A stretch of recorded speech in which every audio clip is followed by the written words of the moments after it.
இந்த நாமல் ராஜபக்ஷ கிட்ட அவரோட வாயிலிருந்து வந்து உங்களுக்கு என்ன பிரச்சனை அப்படிங்கிறது அடிக்கடி இப்ப வர்ற மாதிரி இருக்கு. ஏன்னா இந்த ஆமா நான் பிள்ளையான பாக்குறதுக்கு போனேன், அதுல உங்களுக்கு என்ன பிரச்சனை?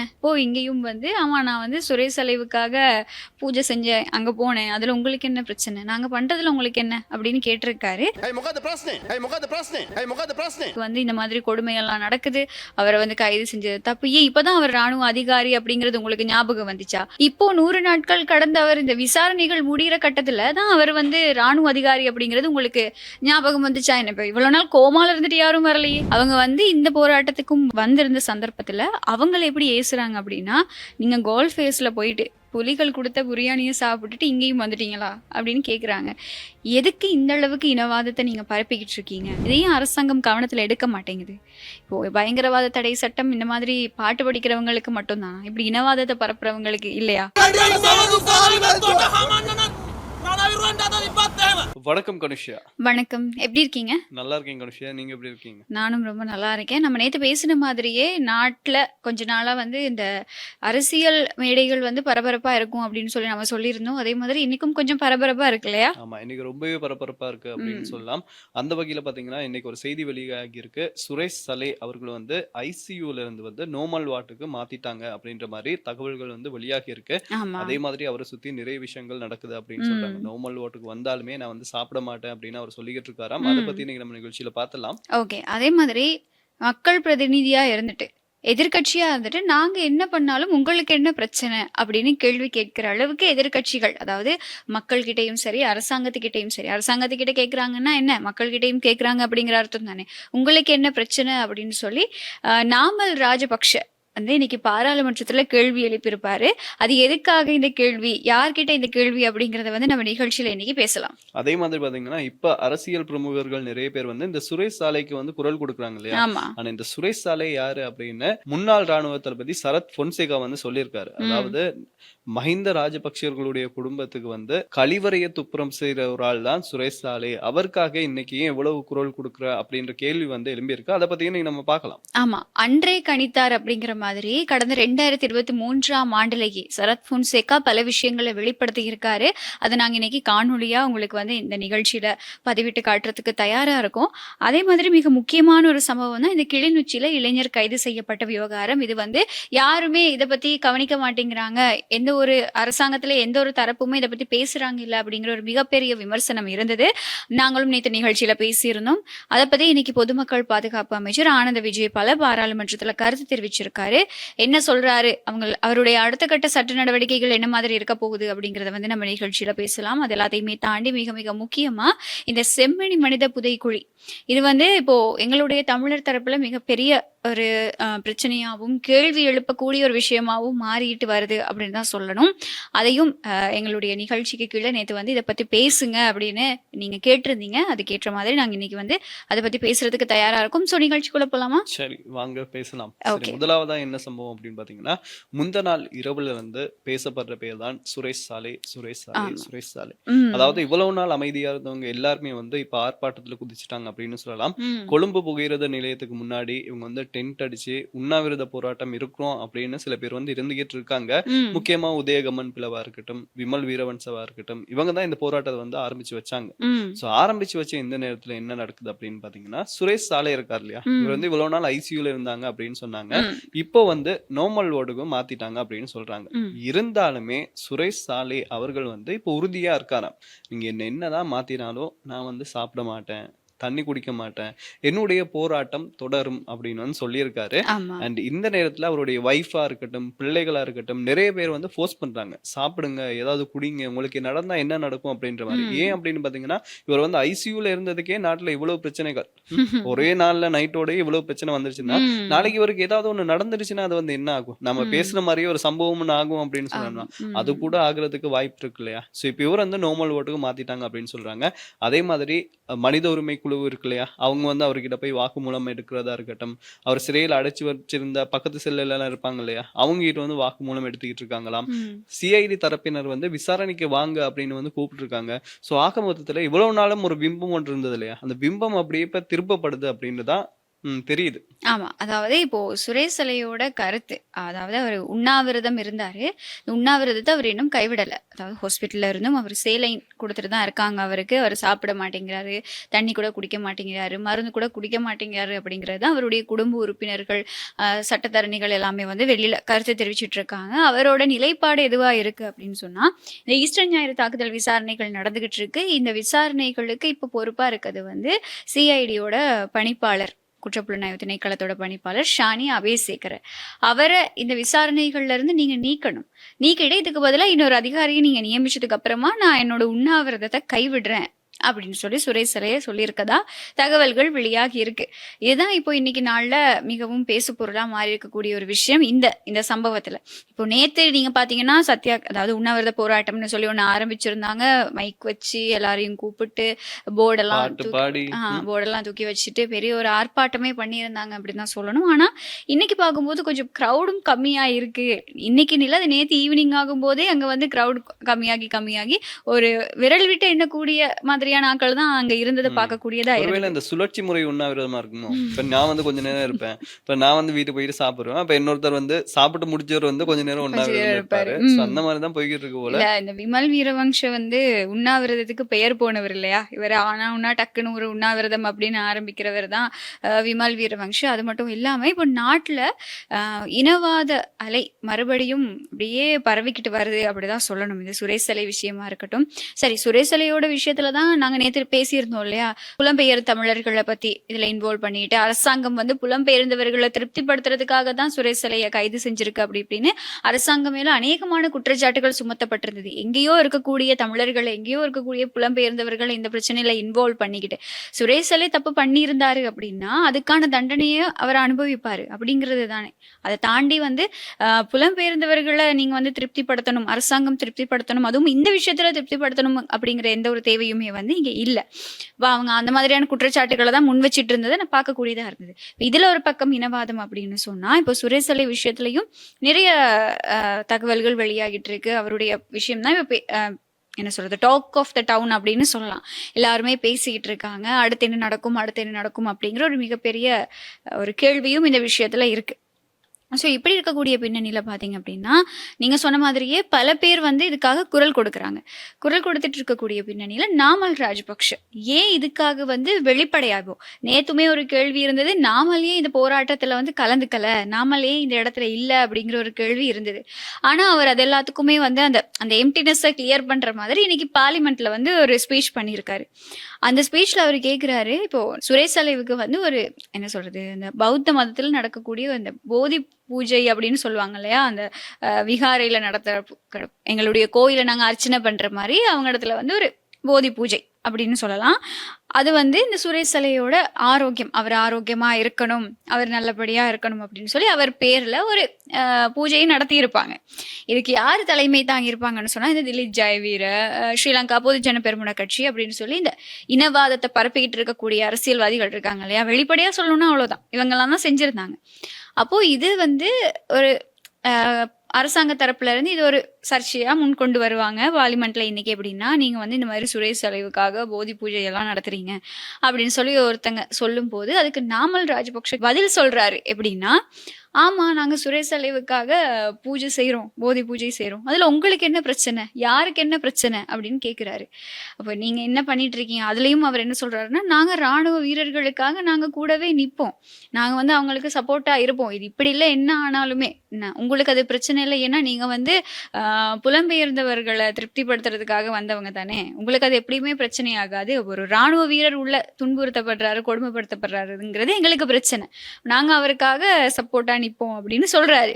இப்ப யார்கிட்ட அவரு உங்களுக்கு என்ன பிரச்சனைன்னு கேக்குறாரு அப்படி அது கேக்குறது சரி. இதுக்கு முன்னாடி இருக்கவங்க என்ன பதில் சொல்ல முடியும், எந்த பதிலுமே சொல்ல முடியாது இல்லையா. ஏன்னா அவங்களுடைய ஒரு ஆளுக்காக இவங்க வந்து பூஜை பண்றாங்க அப்படின்றது வந்து அவர் அது என்ன சொல்றது, ஓப்பனாவே சொல்றாரு, நான் சொல்றேன், நான் தான் பூஜை பண்றேன், அதனால உங்களுக்கு என்ன பிரச்சனை அப்படின்னு கேட்கும்போது எதிரில இருக்கவங்க என்ன சொல்ல முடியும், ஒண்ணுமே சொல்ல முடியாது. ஆமா, அதுவும் இந்த நாமல் ராஜபக்ஷ கிட்ட அவரோட வாயில இருந்து வந்து உங்களுக்கு என்ன பிரச்சனை அப்படிங்கிறது அடிக்கடி இப்ப வர்ற மாதிரி இருக்கு. ஏன்னா இந்த ரீசெண்டா வந்து ஒரு மக்கள் சந்திப்பு நடத்தியிருந்தாரு. அந்த மக்கள் சந்திப்புலையும் வந்து ஆமா நான் பிள்ளையான பார்க்கறதுக்கு போனேன். அதுல உங்களுக்கு என்ன பிரச்சனை? அப்படின்னு கேட்டிருந்தாரு. இப்போ இங்கேயும் வந்து, ஆமா நான் வந்து சுரேஷ் அலைவுக்காக பூஜை செஞ்சேன். அங்க போனேன். அதுல உங்களுக்கு என்ன பிரச்சனை? நாங்க பண்றதுல உங்களுக்கு என்ன? அப்படின்னு கேட்டிருக்காரு. සුරේශ්ව සලේව තනිකර දේශපාලන හේතු මත. ගරු සභාපතිතුමිය පරීක්ෂණ කටයුතු කිරීම පිළිබඳ අපේ විරෝධතාවයක් නැක වෙන්න ඕනේ. මේ පාර්ලිමේන්තුවේ මම දැක්ක මන්ත්‍රීවරයෙක් සුරේෂ්ගේ කාර්ය සම්බන්ධයෙන් බෝධි පූජා කරනවා තමයි ප්‍රශ්නයක්ද? බෝධි පූජා කරනවා තමයි. ඒ මොකද්ද ප්‍රශ්නේ? ඒ වගේම තමයි අපි මේ රටේ රණවිරෝධනේ පෙනී හිටිනවා. ඒක ඔබට ප්‍රශ්නයක්ද? ඔව් ඔයාලට ප්‍රශ්නයක් ඇති. මොකද ඔයාලට ඒ කට්ටියත් එක්ක ප්‍රශ්නයක් තියෙන හින්දා. சரி ஓகே. இவர் வந்து சுரேஷ் அலைவுக்காக மட்டும்தான் குரல் எழுப்புறாரு அப்படின்னு சொன்னா, இந்த பக்கம் கிளிநொச்சியில கைது செய்யப்பட்டிருக்கக்கூடிய இளைஞர், அதாவது பாடகர் சங்கீத்சனுக்காகவும் நாமல் ராஜபக்ஷ குரல் கொடுக்க மறக்கல. எதுக்காக இந்த இரட்டை நிலைப்பாடு? කිල්ලොච්චේ තරුණයෙක් සංගීත කියල තරුණයෙක් LTT එක සම්බන්ධයෙන් රැප් එකක් කිව්ව කියලා ගෙනල්ලා දානවා රස්තු විමාතර පනතේ. හැබැයි ඒ තරුණයා සින්දුවක් කිව්වම දාන්න පුළුවන්. හිරේ එහෙනම් ඔබ තමුන්නාසලාගේ මැතිවරණ වේදිකාවේ දාපු සින්දුවට කවුද වක් කියන්නේ? ඔබ තමුන්නාසේ මැතිවරණ වේදිකාවේ දාපු සින්දුවට වක් කියන්නේ කවුද? அப்படின்னு தான் கேள்வி கேட்க தோணுது. அதுலயும் இந்த சங்கீத் சென் விஷயம் தொடர்பா அவர் கேட்டிருக்கக்கூடிய கேள்வி என்னன்னா, இதுல வந்து அவர் மேல இருக்கக்கூடிய ஒரு அனுதாபமோ இல்ல இந்த மாதிரி அநீதி வந்து இழைக்கப்படுது அப்படிங்கிறதோ கிடையாது. என்பிபில இருக்கவங்க செஞ்சாங்கன்னா ஏன் அவரால் செய்ய முடியாது? அப்போ என்பிபில இருக்கவங்களையும் நீங்க அரெஸ்ட் பண்ணுங்க. அவங்க அந்த பாராளுமன்ற உறுப்பினரையும் இந்த பிரதேச சபையில இதை வச்சு பிரச்சாரம் பண்ணவங்களையும் நீங்க அரெஸ்ட் பண்ணுங்க அப்படிங்கிறது தான் நாமல் ராஜபக்ஷவோட நிலைப்பாடா இருக்கு. அதையும் இன்னைக்கு அவர் பார்லிமெண்ட்ல பேசியிருந்தாரு. அந்த பக்கமும் பேசுறாரு, இந்த பக்கமும் பேசுறாரு. இந்த பக்கம் அவர் நிலையா நிக்கிறாரு அப்படின்றது அவருக்கே தெரியல. பட் பரவாயில்ல, அவர் சரி இப்படி பேசுறாரு. இல்ல அது வந்து வெளிப்படையா என்னன்னா, அவரோட அந்த ஒரு குறுகிய அரசியல் லாபத்துக்காக அவர் அதை பேசுறாரு. சுரேஷ் சலைக்காக போதை பூஜை நடத்துறது அவங்களோட பெயர்கள் வெளியில வரக்கூடாது, அவங்க குடும்பம் வந்து சேஃபா இருக்கணும் அப்படிங்கிறதுக்காக தான் நாமல் ராஜபக்ஷ போய் பூஜையெல்லாம் செஞ்சிருப்பாரு. மத்த பக்கம் இந்த கிளிநொச்சி இளைஞன் சம்பந்தமா அவர் குரல் எழுப்புறதுக்கான காரணம் வந்து இது அரசாங்கத்தை அட்டாக் பண்றதுக்காக.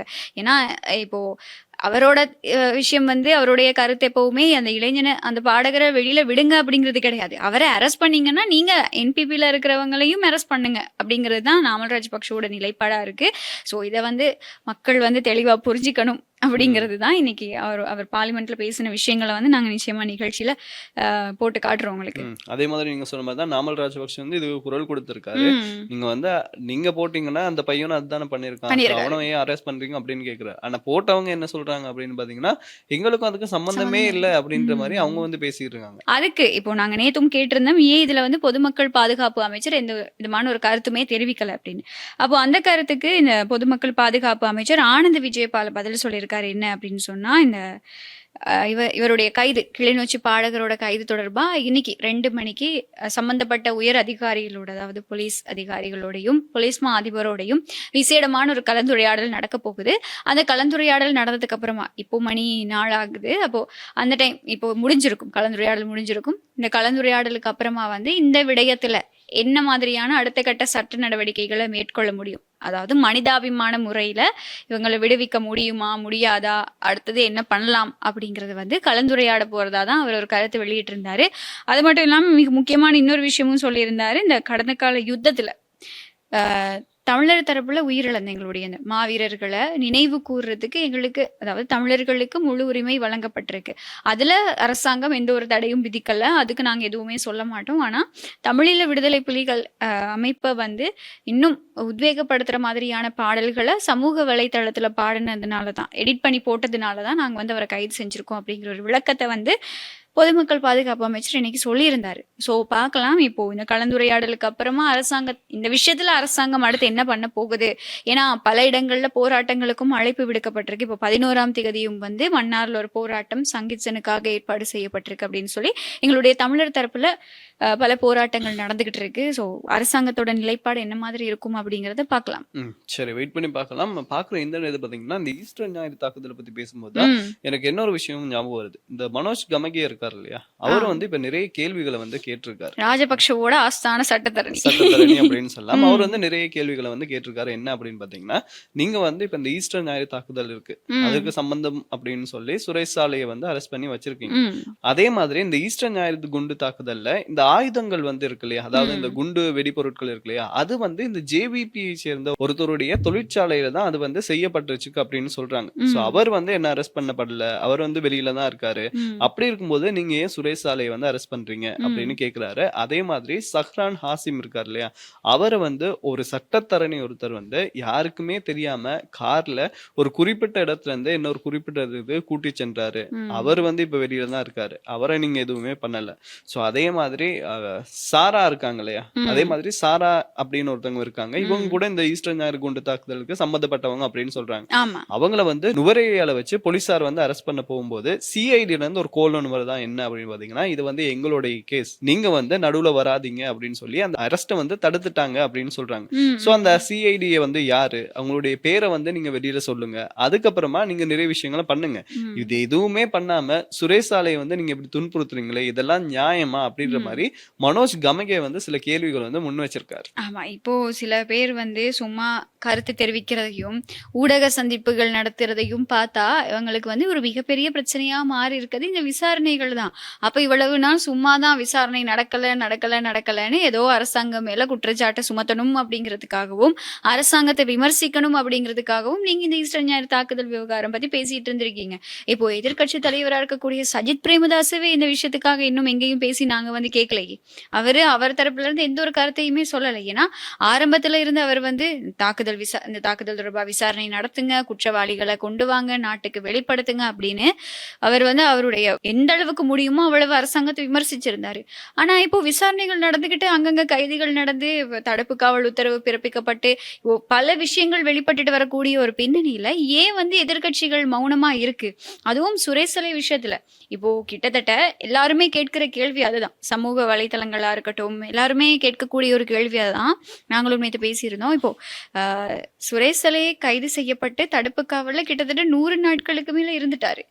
அப்போ அவரை பத்தி, அவருடைய விடுதலைக்காக அவர் தடுத்து வைக்கப்பட்டிருக்காரு அப்படின்னு சொல்லி குரல் கொடுக்காத நீங்க எல்லாம் ஏன் இப்போ திடீர்னு வந்து குரல் கொடுக்க ஆரம்பிச்சிருக்கீங்க அப்படிங்கிற ஒரு கேள்விதான். இப்போ இன்னைக்கு 2வது நாளா போராட்டம் நடந்துகிட்டு இருக்கு. இந்த போராட்டம் அவரை அரெஸ்ட் பண்ண அன்னைக்கு இல்லையா நீங்க பண்ணியிருக்கணும்?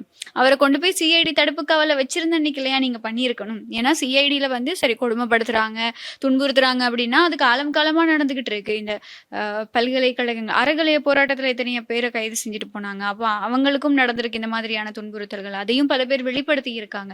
இன்னும் பல பேர் இருக்காங்க. கைது செய்யப்பட்ட பல பேர் வந்து இந்த மாதிரி சிஐடி துன்புறுத்தலுக்கு உள்ளாகிறது இருக்காங்க. நிறைய பேர் இருக்காங்க. அவங்களுக்காக நீங்க குரல் கொடுக்கல. அதுவும் சுரேஷ் சாலைக்காக நீங்க குரல் கொடுக்கல. அவர் கைது செய்யப்பட்டு 100 நாட்கள் தாண்டி இப்போ தடுப்பு காவல்ல வந்து அவர் இருக்கும்போதுதான் நீங்க வந்து சொல்றீங்க, இல்ல அவருக்கு வந்து இந்த மாதிரி கொடுமையெல்லாம் நடக்குது, அவரை வந்து கைது செஞ்சது தப்பு. ஏன் இப்பதான் அவர் ராணுவ அதிகாரி அப்படிங்கிறது உங்களுக்கு ஞாபகம் வந்துச்சா? அவர் வந்து 38 வருஷமா நாட்டுக்காக அர்ப்பணிச்சாரு, நாட்டுக்காக உழைச்சாரு அப்படிங்கிறது இப்பதான் உங்களுக்கு ஞாபகம் வந்துச்சா? இல்லையே. அவர் அன்னையில இருந்து இப்போ வரைக்குமே அவர் ஒரு ராணுவ அதிகாரியா தானே இருக்காரு. இப்போ 100 நாட்கள் கடந்த அவர் இந்த விசாரணைகள் முடிகிற கட்டத்துல தான் அவர் வந்து ராணுவ அதிகாரி அப்படிங்கிறது உங்களுக்கு ஞாபகம் வந்துச்சா? என்ன இப்போ இவ்வளவு நாள் கோமால இருந்துட்டு யாரும் வரலையே அப்படிங்கிறது தான் கேட்கணும்.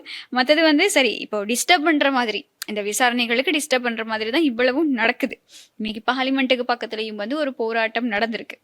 அதுவும் வந்து ஒரு இனவாத செயலாதான் நாங்க பாக்குறோம் இல்லையா?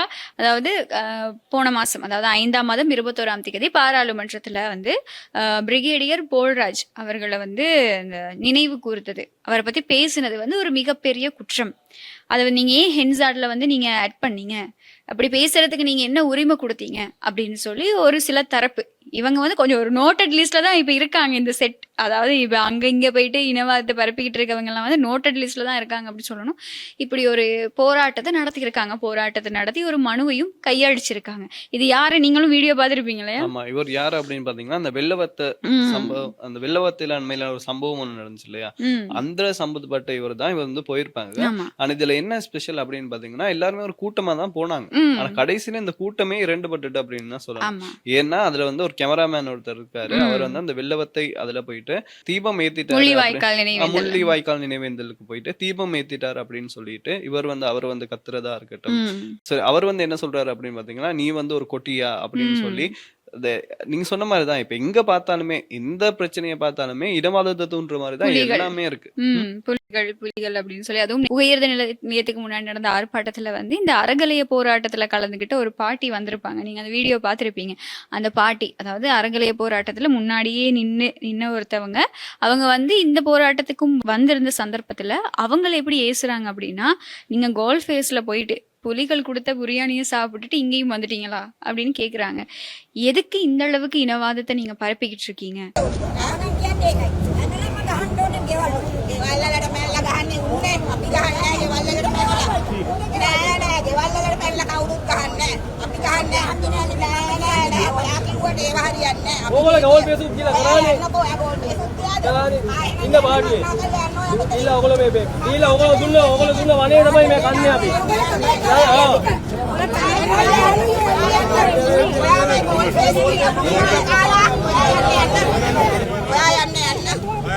அப்படிங்கிறது தான். இப்போ பாராளுமன்றத்துல ஒரு பிரிகேடியரை நினைவு கூர்ந்ததுக்கு, அவரை பத்தி பேசுனதுக்கே நீங்க இப்படியெல்லாம் இனவாதமா பேசுறீங்க அப்படின்னா, அதுவும் யோசிங்களேன்.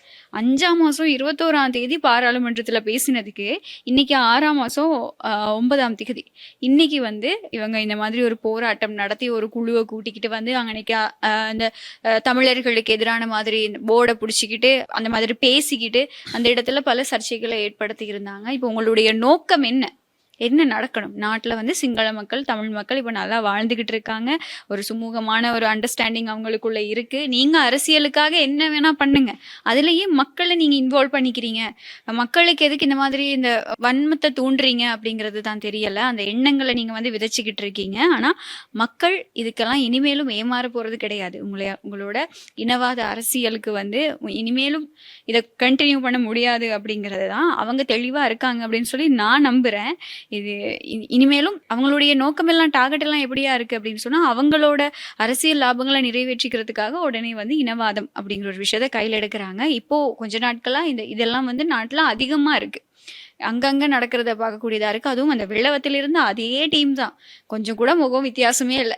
அதாவது அங்கிருந்து அவ்வளோ பேரும் தான் அப்படியே இங்க வந்து இங்கேயும் வந்து ஒரு ப்ரொட்டஸ்ட் ஆரம்பிச்சிருக்காங்க. ஸோ இதெல்லாத்தையும் வந்து அரசாங்கம் கவனிக்கணும், அவங்களுடைய அவதானத்தில் எடுக்கணும். இனவாதத்தை பரப்பிக்கிட்டு இருக்கவங்க மேலேயும் வந்து நிச்சயமா அரசாங்கம் நடவடிக்கை எடுக்கணும். ஏன்னா இருக்கிற ஒரு விஷயத்தை வச்சு போராட்டம் பண்ணா கூட பரவாயில்ல, இல்லாத விஷயங்களை சொல்லிட்டு போராட்டம் பண்ணும்போது அதுக்கு அரசாங்கம் நிச்சயமா நடவடிக்கை எடுக்கணும் இல்லையா? வெயிட் பண்ணி பார்க்கலாம். அதே மாதிரி நம்ம ஏற்கனவே அனுபவப்பட்டிருக்கோம் இல்லையா? ஒரு சில ஆண்டுகள்ல வந்து அனுபவப்பட்டிருக்கோம். இனவாதத்தால என்னென்ன நடந்துருச்சு அப்படின்றது வந்து நாங்க அனுபவிச்சிருக்கோம். சோ அதே மாதிரி இனிமேலும் நம்ம அனுபவிக்க கூடாது அப்படின்றதுக்காக அரசாங்கமும் இதெல்லாம் பாத்துக்கிட்டு தானே இருக்கு. சோ அவங்களும் கட்டாயம் ஏதாவது ஒரு நடவடிக்கையும் எடுக்கணும். ஆமா, ஜனாதிபதி அடிக்கடி சொல்றாரு இல்லையா, இனவாதத்தை தூண்டுற மாதிரி எங்கேயும் எங்களுடைய அரசாங்கத்துக்குள்ள எதுவுமே நடக்காது, அப்படி நாங்க இனவாதத்தை தூண்ட விட மாட்டோம் அப்படின்னு அவர் அடிக்கடி சொல்றாரு பல மேடைகள்ல.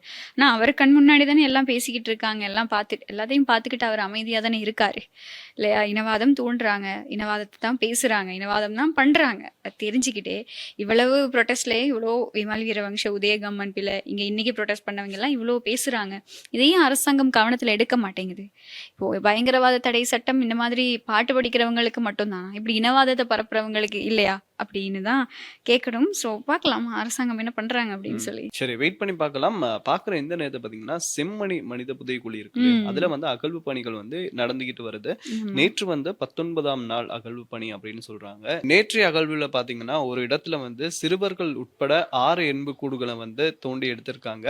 அதே மாதிரி இன்னொரு இடத்துல 4 எலும்புக்கூடுகளை வந்து அவங்க எடுத்திருக்காங்க அப்படின்னு சொல்றாங்க. ஸோ 10 எலும்புக்கூடுகளை வந்து எடுத்திருக்காங்க. ஸோ ஆக மொத்தத்துல இப்ப எத்தனை எலும்புக்கூடுகளை வந்து இவங்க எடுத்திருக்காங்க அப்படின்னு பாத்தீங்கன்னா 318 எண்பு தொகுதிகளை வந்து இவங்க கண்டுபிடிச்சிருக்கதா தகவல்கள் வந்து வெளியாகி இருக்கு. இந்த 318 எண்புக்கூடுகள் இல்ல, 318 உயிர்கள் அங்க வந்து புதைக்கப்பட்டிருக்கு அப்படின்னு சொல்லலாம். ஆமா, இப்ப நீங்க சொன்னீங்க இல்லையா, சிறுவர்கள் உட்பட 6 பேரோட எண்புக்கூட்டு தொகுதிகள் அடையாளம் காணப்படுது. அது வந்து ஒரே வரிசையில புதைக்கப்பட்டிருக்கக்கூடிய எண்புக்கூட்டு தொகுதிகள் அப்படின்னு தான் சொல்றாங்க. அதுவும் ஒரு தமிழ் குடும்ப உறுப்பினர்கள், ஒரே குடும்பத்தை சேர்ந்த 6 பேரா இருக்கலாம் அப்படிங்கிற சந்தேகங்கள் எழுப்பப்பட்டிருக்கு. அதுவும் கொலை செய்யப்பட்டு அப்படி இல்லைன்னா உயிரோட புதைக்கப்பட்டிருக்கதா தான் இப்போ பல தகவல்கள் வெளியாகிட்டு இருக்கு. ஸோ இப்படி இருக்கக்கூடிய பின்னணியில தான் நீங்க சொன்ன மாதிரி மொத்தம் 300ஐயும் தாண்டி அதிகமா போகுது. இப்போ நேற்றைய தினம் நாங்க எங்களுடைய நிகழ்ச்சிக்கு கீழ ஒருத்தங்க கேட்டிருந்தாங்க. செம்மணி புதைகுழிகள பத்தி, அதோட அகழ்வுகள பத்தியும் நீங்க கொஞ்சம் ஆழமா பேசுங்க அப்படின்னு சொல்லி. இதுல இப்போ அகழ்வு பணிகள் நடந்துகிட்டு இருக்கு. இதுல ஒரு நல்ல விஷயம் என்ன அப்படின்னு சொன்னா, இந்த கடந்த கால ஆட்சிகள மாதிரி இல்லாம, இப்போ அனுரகுமார் திசாநாயக்க ஜனாதிபதி அவர்களுடைய ஆட்சிக்கு கீழ, இந்த செம்மணி மனித புதைகுழி அகழ்வுகளுக்கான நேரமும் சரி, நிதியும் சரி ஒதுக்கப்படுது. அங்க அவ்வளவு அகழ்வுகள் நடந்துகிட்டு இருக்கு. அதுக்கு எந்த விதமான இடையூறும் இல்லாம, தடையும் இல்லாம, அங்க இந்த அகழ்வு பணிகள் எல்லாமே நடந்துகிட்டு இருக்கு. ஆனா, இப்போ இதுக்கப்புறம் என்ன நடக்கும் அப்படிங்கிற ஒரு கேள்வி இன்னைக்கு இருக்கு இல்லையா? இப்போ சரி எல்லாத்தையுமே அகழ்ந்து எடுக்குறாங்க. இல்லன்னா எடுத்துக்கிட்டு இருக்காங்க. இல்ல எடுத்து முடிச்சுட்டாங்கன்னு வச்சுக்கொள்வோமே. சரி இவ்வளவுதான். இதுக்கு மேல ஒண்ணுமே இல்ல அப்படின்னு அகழ்ந்து எடுத்து முடிச்சதுக்கு அப்புறமா அடுத்து என்ன நடக்கும்? இது யாருடையது? யார் இப்படி புதைக்கப்பட்டாங்க? அவங்க உயிரோட புதைக்கப்பட்டாங்களா? கொலை செய்யப்பட்டாங்களா? கொலை செய்யப்பட்டிருந்தாங்கன்னா அது யாரு செஞ்சிருப்பா? உயிரோட புதைக்கப்பட்டிருந்தா அதை யாரு செஞ்சிருப்பா? அப்படிங்கிற கேள்விகளுக்கான பதில் எல்லாம் கிடைக்கும் அப்படின்னு நீங்க நினைக்கிறீங்களா? கிடைக்கும். கிடைச்சாலுமே அதுக்கான நியாயம் கிடைக்குமா அப்படின்னு கேட்டா கேள்விக்குறிதான். ஆமா. ஏன் இது கிடைக்காது அப்படின்னு சொல்றோம் அப்படின்னா, இப்போ இப்படி ஒரு விஷயம் இருக்கு. இப்ப நாங்க பல காலமா காணாமல் ஆக்கப்பட்டவங்கள பத்தி பேசுறோம். போராட்டம் நடத்துறோம். சரி ஓகேன்னு சொல்லி இப்ப இந்த கவர்மெண்ட் கீழ செம்மணி மனித புதைகுழி அகழ்வுகள் எல்லாமே நடந்துகிட்டு இருக்கு. இதுக்கு கவர்மெண்ட்டே பதில் தேடுமா அப்படின்னு கேட்டா, ஒரு பக்கம் வரலாற வச்சு பார்க்கும்போது இல்ல. ஏன்னா, ஒரு சில விஷயங்கள்ல வந்து இப்போ இருக்கக்கூடிய அரசாங்கத்தோட இந்த தாய் கட்சிகளும் இந்த மாதிரியான சம்பவங்களோட சார்ந்து செயற்பட்டவங்க தான் இல்லையா? அப்போ இதுக்கான தீர்வு கிடைக்கிறதுக்கான வாய்ப்புகள் குறைவு. சதவீதம் வந்து ரொம்பவே கம்மி. நாங்களும் கூட சரி அரசாங்கத்தை விடுவோம். அரசாங்கம் எங்களுக்கு தீர்வு கொடுக்கறத விடுவோம். நாங்க என்ன பண்ணுவோம்? தமிழ் மக்களா இருக்கக்கூடிய நாங்க என்ன பண்ணுவோம் அப்படின்னு கேட்டீங்கன்னா, இப்போ இன்னைக்கும் முள்ளிவாய்க்கால் நினைவேந்தல் அப்படின்னு வரும்போது, ஒரு காலத்துல அது வந்து ரொம்ப உணர்வு பூர்வமா இருந்தது. ஆனா இப்போ அது ஒரு ட்ரெண்டா மாறிடுச்சு அப்படின்னு நாங்க இந்த முள்ளிவாய்க்கால் நினைவேந்தல் அன்னைக்குமே நாங்க கதைச்சிருந்தோம். சமூக வலைதளங்கள்ல பதிவிடுறதுக்காகவே ஒரு சில பேர் அங்க போனதை நாங்க பார்த்திருக்கோம். சரியா? உண்மைக்குமே எதுக்காக இந்த நினைவேந்தல்னு தெரியாதவங்க கூட இதை பத்தி பேசுறத, போஸ்ட் போடுறது எல்லாமே நாங்க பேசியிருந்தோம். அப்போ இந்த செம்மணி மனித புதைக்குழியிலையும் இப்படி எல்லாம் அகழ்ந்து எடுக்கப்பட்டதுக்கு அப்புறமா, இது வந்து இப்போ 30 வருஷம் ஆனதுக்கு அப்புறமும் நாங்க என்ன பேசுவோம் அப்படின்னு சொன்னா, 30 வருடங்களுக்கு முன்னாடி இப்படி அகழ்ந்து எடுக்கப்பட்டது. அத பத்தி இன்னுமே நீதி கிடைக்கல. அப்படின்னு தான் நாங்க பேசிட்டு இருப்போம், போஸ்ட் போட்டுட்டு இருப்போம். ஏன்னா, நாங்களும் சரி, எங்களுக்கு மேல இருக்கக்கூடிய தமிழ் பிரதிநிதிகளும் சரி, அரசியல்வாதிகளும் சரி, இதை எங்கேயும் ஒரு இடத்துக்கு கூட்டிட்டு போயிட்டு இதை வந்து ஒரு பிரச்சனையா அரசாங்கத்துக்கு இது தொடர்பா அழுத்தம் கொடுக்க மாட்டாங்க. அழுத்தம் கொடுக்க போறது கிடையாது. அழுத்தம் கொடுக்குற மாதிரி நாங்க ஒரு நல்ல மக்கள் பிரதிநிதியை தெரிவு செய்யணும். ஆனா நாங்க தெரிவு செஞ்சிருக்க மக்கள் பிரதிநிதிகள் எல்லாம் வேற வேற விஷயங்கள்ல ரொம்ப பிஸியா இருக்காங்களே தவிர, செம்மணியை கொஞ்சம் போய் பாக்குறதுக்கோ இதை பத்தி அரசாங்கத்துக்கு அழுத்தம் கொடுக்குற அளவுக்கு அவங்களுக்கு நேரம் கிடையாது. நேரமும் கிடையாது, அதுக்கான தேவையும் கிடையாது. அதனால இப்போ அடுத்து என்ன அப்படின்னு கேட்டீங்கன்னா, அதுக்கான பதில் எங்க கிட்டயும் கிடையாது. இது வந்து அரசாங்கத்துக்கிட்ட தான் முழுக்க நாங்க ஒப்படைக்கணும். எங்களால என்ன பண்ண முடியும் அப்படின்னு கேட்டீங்கன்னா, காலமா நாங்க எங்களுடைய உரிமைகளை கேட்டுட்டு இருக்கோம் இல்லையா? எங்களுக்கு அது வேணும், இது வேணும் அப்படின்னு சொல்லி இப்போ வரைக்கும் நாங்க கேட்டுட்டு இருக்க கூடிய உரிமைகள்ல செம்மணி மனித புதைக்குழிக்கான நீதியை தாங்க அப்படின்னு இன்னொரு விஷயம் அட் ஆகும் அப்படின்னு தான் நான் நினைக்கிறேன். ஸோ இதை வந்து இப்ப நாங்க பேசுறதை தாண்டி, போராட்டம் நடத்துறதை தாண்டி, நாங்க எங்களை பிரதிநிதித்துவப்படுத்தக்கூடிய அரசியல்வாதிகள் மூலமா, ஒழுங்கான ஒரு மக்கள் பிரதிநிதி மூலமா அரசாங்கத்துக்கு ஒரு நல்ல அழுத்தம் கொடுக்கப்படுமா இருந்தா இதுக்கான தீர்வு கிடைக்கிறதுக்கான ஒரு சில வாய்ப்புகள் இருக்கு. சொன்ன மாதிரியே வாய்ப்புகள் இருக்கு. ஆனா அத மாதிரி குரல் கொடுக்கறதுக்கு யாருமே இல்ல அப்படின்றத நினைக்கும் போது கவலையா இருக்கு இல்லையா? அதான் இப்போ நாங்க இது தொடர்பா நாளுக்கு நாள் நாங்க எங்களுக்கு கிடைக்கக்கூடிய தகவல்கள் உங்ககிட்ட பகிர்ந்து கொள்றதுக்கு தயாரா இருக்கும். ஆனா என்ன சொல்லணும் அப்படின்னா, இதுல வந்து குழந்தைகள், சிறுவர்கள் உட்பட பல பேர் இந்த மனித புதைக்குழிகள்ல இருந்து எண்புக்கூட்டு தொகுதிகளா மீட்கப்படுறாங்க. நாங்க அந்த எலெக்ஷன் நடக்கும்போது, தமிழ்நாட்டுல எலெக்ஷன் நடக்கும் போதே நாங்க பேசியிருந்தோம் இல்லையா? இதையும் கொஞ்சம் அவதானிங்க, இதை பத்தியும் கொஞ்சம் பேசுங்க அப்படின்னு நாங்க கேட்டிருந்தோம். இதை பத்தியும் நீங்க பேச ஆரம்பிங்க. இப்போ விஜய்க்கு ஓட் போடுங்கன்னு எப்படி ஒரு ட்ரெண்டை கிரியேட் பண்ணீங்களோ, செம்மணிக்காக குரல் கொடுங்கன்னு ஒரு ட்ரெண்டை கிரியேட் பண்ணுங்க. அப்போ சமூக வலைத்தளங்கள்ல கொடுக்குற அழுத்தம் ஒரு பிக்குவை வந்து பதவி பறிக்க வச்சிருக்கு. இப்போ மேபி எங்களுக்கான விஷயங்களை நாங்க கேட்டா கிடைக்குமா இருக்கலாம், ட்ரை பண்ணி பார்க்கலாம் இல்லையா? ஸோ அதான் சொல்லிக்கணும். இன்னைக்கு நாள்ல நாங்க என்னென்ன நடந்துச்சு அப்படிங்கறத பேசிட்டோம் அப்படின்னு நினைக்கிறேன். ஆமா, இதே மாதிரி நாளைக்கு என்னென்ன நடந்திருக்கு அப்படின்றத பேசுறதுக்கு நாம தயாரா இருக்கோம். ஓகே, நாளை தினமும் நிகழ்ச்சியோட சந்திக்கலாம். Bye bye.